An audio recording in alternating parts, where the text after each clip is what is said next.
नमस्कार बच्चों, आज हम पढ़ेंगे पाठ 6 ओलंपिक। आपको पता ही है कि यह ओलंपिक कहाँ होने वाला था। 2020 यानी 2020 में टोक्यो में ओलंपिक होने वाला था और हो रहा है, लेकिन अब 2021 में शुरू हुआ है। ठीक है, तो आज हम पढ़ने जा रहे हैं पाठ ओलंपिक। पाठ का शीर्षक है ओलंपिक। ओलंपिक भी क्या है? खेल कूद की एक प्रतियोगिता है। तो आइए हम पढ़ते हैं ओलंपिक। ओलंपिक खेलों में हिस्सेदारी हर खिलाड़ी चाहता है। 31वें ओलंपिक खेलों में पदक जीतने वाले भारतीय खिलाड़ियों के साथ साथ इन खेलों का इतिहास जानना भी रोचक है। मतलब ऐसा नहीं है कि केवल आपने खेल देख लिया या उसमें पदक जीतने वालों के बारे में आपको पता चल गया कि किसने क्या क्या पदक जीता, बल्कि उसका इतिहास क्या है, कहाँ से शुरू हुआ, ये कैसे कैसे आगे बढ़ता चला गया और पूरे विश्व में फैला। तो उसी के बारे में एक संक्षिप्त जानकारी इस पाठ में दी गई है। तो खेलों का इतिहास जानना भी रोचक है। प्रस्तुत निबंध में यह क्या है? निबंधात्मक शैली में लिखी गई है। तो निबंध में रियो ओलंपिक के साथ साथ प्राचीन ओलंपिक के कुछ तथ्य भी उजागर किए गए हैं। तो पहले किस प्रकार यह खेला जाता था, कहाँ से शुरू हुआ, फिर क्या कैसे ये परिवर्तित हुआ, इसकी एक संक्षिप्त सी जानकारी इसमें दी गई है। तो आइए अब हम पाठ शुरू करते हैं। ओलंपिक विश्व का सबसे बड़ा खेल आयोजन है। यह एक ऐसा खेल उत्सव है जिसका खेल प्रेमियों के साथ साथ खिलाड़ी भी बेसब्री से इंतजार करते हैं। ओलंपिक खेलों का सफर सदियों पुराना है। ईसा से 776 वर्ष पूर्व यूनान के ओलंपिया नामक स्थान पर इन खेलों की शुरुआत हुई थी। फ्रेंच में इसे ज्यूस ओलंपिक कहते हैं। क्या कहते हैं? ज्यूस ओलंपिक, क्योंकि यह खेल यूनान के आकाश के देवता ज्यूस को समर्पित थे। ठीक है, ये आप याद रखेंगे, अंडरलाइन करेंगे। ज्यूस की प्रतिमा के सामने ओलंपिया में स्टेडियम के भीतर इन खेलों का आयोजन किया जाता था।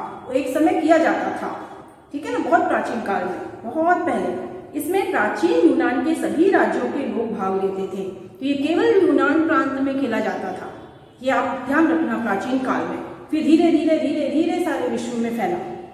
सन 393 में रोम के सम्राट थियोडोसियस ने इन खेलों पर रोक लगा दी। ये ध्यान रखेंगे। इसी के साथ प्राचीन ओलंपिक खेलों का अंत हो गया। तो कब अंत हो गया और किसने करवा दिया? रोम के सम्राट थियोडोसियस ने। क्योंकि इसमें बहुत कुछ चीजें ऐसी थी जो अत्याचार होते थे उसमें, जंतुओं पर भी, मनुष्यों पर भी। इन सब कारणों से, और भी कई कारण थे जिनके कारण इसे रुकवा दिया गया था। प्राचीन ओलंपिक खेलों के बंद होने के करीब 1500 वर्ष बाद 1896 में पहले आधुनिक खेल एथेंस के पैनाथेनाइक स्टेडियम में संपन्न हुए। 14 राष्ट्रों के 241 एथलीट ने 43 प्रतिस्पर्धाओं में भाग लिया। अगले ओलंपिक खेल 1900 में पेरिस में हुए। इसमें भारत में जन्मे रिचर्ड प्रिचर्ड ने भाग लिया। मतलब ये विदेशी थे, लेकिन इनका जन्म भारत में हुआ। क्यों? क्योंकि उस समय यहाँ पर अंग्रेजों का शासन था। ठीक है, तो इसलिए ये भारत की तरफ से खेल रहे थे। ब्रिटिश नागरिक मानकर उनके पदक इंग्लैंड के खाते में डाल दिए। किसने? अंतरराष्ट्रीय ओलंपिक संघ ने। क्यों? क्योंकि उन 200 मीटर की सामान्य एवं बाधा दौड़ में उन्होंने रजत पदक जीता था। लेकिन क्या किया गया? अंतरराष्ट्रीय ओलंपिक संघ ने प्रिचर्ड को एक ब्रिटिश नागरिक मानकर उनके पदक, जो पदक मिला था, उसको भारत के खाते में ना डालकर इंग्लैंड के खाते में डाल दिया।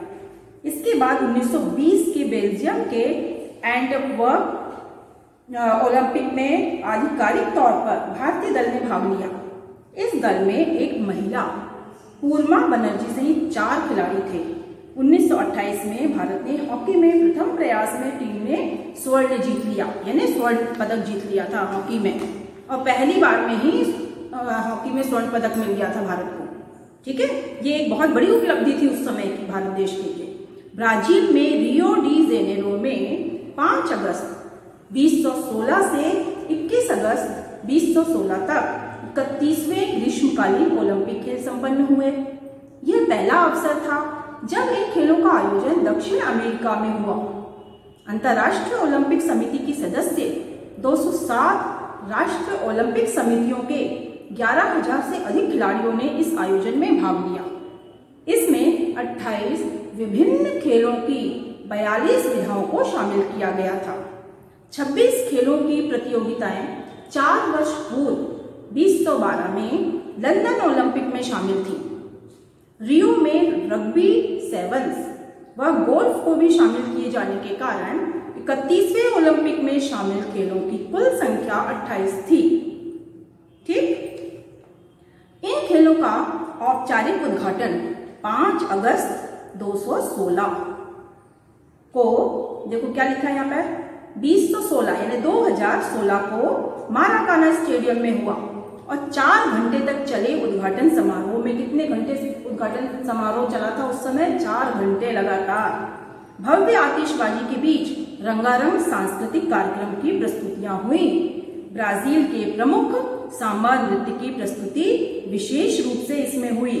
बेटा ये आपको भी पता होगा, आप लोग तब छोटे रहे होंगे, है ना, तो उस समय सांबा नृत्य बहुत ही प्रसिद्ध हुआ था, तो वो इस ओलंपिक के कारण ही हुआ था। जलवायु परिवर्तन तथा प्राकृतिक साधनों की कमी को मुख्य विषय बनाया गया था। इसको अंडरलाइन कर लेंगे कि उसमें समारोह के उद्घाटन में एक विषय लिया गया था, तो यह विषय यही था कि जलवायु परिवर्तन तथा प्राकृतिक साधनों की कमी। इसको आधार बनाकर उन्होंने अपने आयोजन का आरंभ किया था, उस पर कार्यक्रम आयोजित किए थे। ठीक है, 22 खंडों में विभाजित उद्घाटन समारोह में से 11 खंड ब्राजील एवं उसके विकास से जुड़े थे। यानी उन्होंने ब्राजील के बारे में बहुत सारी बातें बताई थी उसमें कि कैसे कैसे वो विकसित हुआ। समारोह में खेलों के शुभारंभ की औपचारिक घोषणा ब्राजील के राष्ट्रपति माइकल टेमर ने की।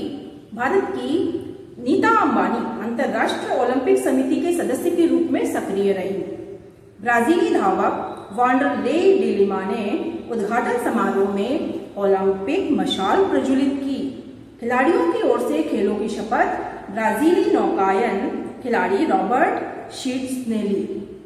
ठीक है, अब है उद्घाटन समारोह में विभिन्न देशों को पुर्तगाली वर्णमाला के क्रमानुसार मार्च पास्ट में शामिल किया गया। ये एक विशेष बात थी कि पुर्तगाली जो वर्णमाला है, जैसे हिंदी की वर्णमाला होती है, रोमन की वर्णमाला होती है, अल्फाबेट्स होते हैं, वैसे ही पुर्तगाली वर्णमाला के क्रम के अनुसार मार्च पास्ट में शामिल किया गया था देशों को। इसमें भारत का 95वां स्थान था, 95वां, ये ध्यान रखना। बीजिंग ओलंपिक 2008 के स्वर्ण पदक विजेता अभिनव बिंद्रा, आपको मालूम भी होगा, आपने नाम भी सुना होगा। उद्घाटन समारोह में मार्च पास्ट में भारतीय दल के ध्वजवाहक थे। ठीक है, जो झंडा लेके चलते ना आगे, उसको बोला जाता है ध्वजवाहक, अपने अपने देश के ध्वज को लेकर चलने वाले, है ना, तो वो झंडा लेके अपने देश का प्रतिनिधि कर रहे थे। जबकि भारतीय दल के प्रमुख का दायित्व भारतीय ओलंपिक संघ के संयुक्त सचिव राकेश गुप्ता को सौंपा गया था। परंपरा के अनुसार प्राचीन ओलंपिक के जनक यूनान का दल मार्च पास्ट में सबसे आगे था, जबकि मेजबान ब्राजील का दल सबसे पीछे। मेजबान मतलब जहां आयोजन किया जाता है, ठीक है ना, और जो लोग आते हैं वो मेहमान होते हैं, जहां आयोजन होता है वो मेजबान कहलाता है। तो इस चीज को आप ध्यान रखेंगे। ब्राजीली वाइल्ड लाइफ पर आधारित एक जंतु जिसे विंसियस नाम दिया गया, रियो ओलंपिक खेलों का शुभंकर मास्कोट था। इसको भी अंडरलाइन करेंगे कि विंसियस क्या था और किसका प्रतीक था, इसको पूरा अंडरलाइन करेंगे आप अपनी पुस्तक में। 31वें ग्रीष्मकालीन ओलंपिक खेलों में अमेरिका ने एक बार फिर अपना दबदबा कायम रखा तथा लगातार 6ठी बार पदक तालिका में शीर्ष स्थान उसने प्राप्त किया। किसने? अमेरिका ने। दूसरा स्थान ब्रिटेन का एवं तीसरा स्थान चीन का, कहां पे? रियो ओलंपिक में रहा। भारत ने एक रजत तथा एक कांस्य सहित 2 पदक ही प्राप्त किए थे और पदक तालिका में उसका स्थान 67वां रहा। रियो ओलंपिक में भाग लेने के लिए 118 भारतीय खिलाड़ियों का दल गया था। इसमें से 2 महिलाएं ही एक रजत एवं एक कांस्य पदक जीतकर भारत को एक पदक तालिका में स्थान दिला सकी। भारत के लिए पहला पदक मिला था कांस्य पदक ब्रॉन्ज मेडल जिसको आप बोलते हो। हरियाणा के 23 वर्षीय साक्षी मलिक ने महिलाओं की फ्री स्टाइल कुश्ती में 58 किलोग्राम वर्ग में 17 अगस्त 2016 को जीता था। इसके साथ ही कुश्ती में कोई ओलंपिक पदक जीतने वाली पहली भारतीय महिला वह बनी। रोहतक यानी हरियाणा की, रोहतक कहाँ है? हरियाणा प्रदेश में है। तो वहां की साक्षी मलिक के पिता दिल्ली परिवहन निगम में कंडक्टर एवं माता आंगनवाड़ी में सुपरवाइजर है उस समय थी। ठीक है ना। रियो में उपर्युक्त कांस्य पदक से पूर्व 2014 में ग्लासगो राष्ट्रमंडल खेलों में रजत और 2015 यानी 2015 में दोहा में एशियाई कुश्ती चैंपियनशिप में रजत तथा 2016 में स्पेनिश ग्रांड प्री में कांस्य पदक वो जीत चुकी थी। मतलब इतने पदक वो जीत चुकी थी इसके पहले। रियो में भारत के लिए दूसरा पदक यानी कौन सा पदक? दूसरा पदक कहलाता है रजत पदक यानी सिल्वर मेडल। देश की बैडमिंटन स्टार कौन थी? पीवी सिंधु ने महिला बैडमिंटन की एकल स्पर्धा में 19 अगस्त 2016 को जीता। शानदार खेल का प्रदर्शन करते हुए फाइनल में स्थान बनाने के पश्चात विश्व की नंबर 1 खिलाड़ी कैरोलिना मारिन, जो कहाँ की थी? स्पेन की, से फाइनल में पराजित हुई। इसके साथ ही रियो डी जेनेरो में भारत को दूसरा पदक कौन सा मिला? फिर से रजत उन्होंने दिलाया। ओलंपिक खेलों में रजत पदक जीतने वाली चौथी भारतीय खिलाड़ी एवं पहली भारतीय महिला खिलाड़ी यानी पुरुष और स्त्री वर्ग में वह चौथी खिलाड़ी थी, जबकि महिला वर्ग में वो पहली भारतीय खिलाड़ी थी। पीवी सिंधु एवं साक्षी मलिक के पदकों के अतिरिक्त रियो डी जेनेरो में भारत की दीपा कर्माकर की उपलब्धि कम प्रशंसनीय नहीं रही है। आपने नाम सुना होगा इसके पहले का, अगर ओलंपिक की चीजें अगर आपने देखी होगी तो आपको उसमें सारी जानकारी भी मिल जाएगी। ओलंपिक खेलों के लिए क्वालिफाई करने वाली पहली भारतीय जिम्नास्ट अगरतला यानी कहाँ? त्रिपुरा में है अगरतला। ठीक है। तो वहां की है कौन? दीपा कर्माकर। आर्टिस्टिक जिम्नास्टिक में मामूली अंतर से पिछड़ गई और चौथे स्थान पर रह गई तथा कांस्य से वंचित रह गई।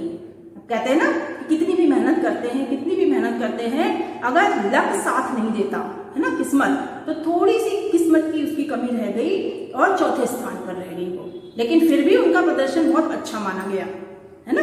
तो 22 वर्षीय दीपा कर्माकर ने अत्यधिक खतरनाक रागुनोवा वॉल्ट सफलतापूर्वक संपन्न करके ऐसी उपलब्धि वाली विश्व की 5वीं महिला होने का श्रेय प्राप्त किया। तो आप ये ना समझें कि वो हार गई, बल्कि विश्व में 5वां स्थान प्राप्त करना भी अपने आप में एक बहुत बड़ी बात है ना। रियो ओलंपिक में उत्कृष्ट उपलब्धियों वाली उपर्युक्त तीनों महिला खिलाड़ियों को 29 अगस्त 2016 को राष्ट्रीय खेल दिवस के अवसर पर देश के सर्वोच्च खेल पुरस्कार राजीव गांधी खेल रत्न पुरस्कार से राष्ट्रपति जी ने सम्मानित किया। ठीक है।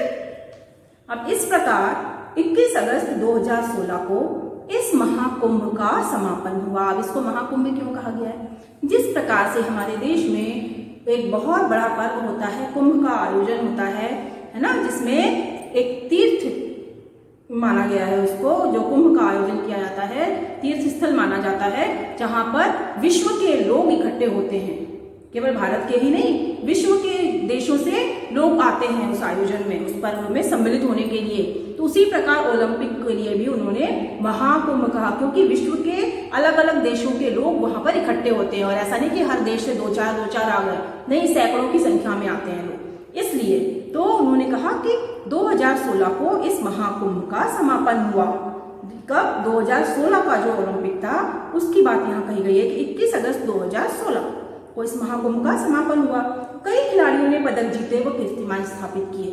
अब ये आपकी पुस्तक के आधार पर, जब ये पुस्तक में लिखा गया तो उसके आधार पर आपको आपकी बुक में भी लिखा हुआ होगा कि आगामी 32वें ओलंपिक खेलों का आयोजन 2020 में टोक्यो में होगा। तो 2020 में आपको पता है कोरोना महामारी के कारण वो टल गया था, है ना।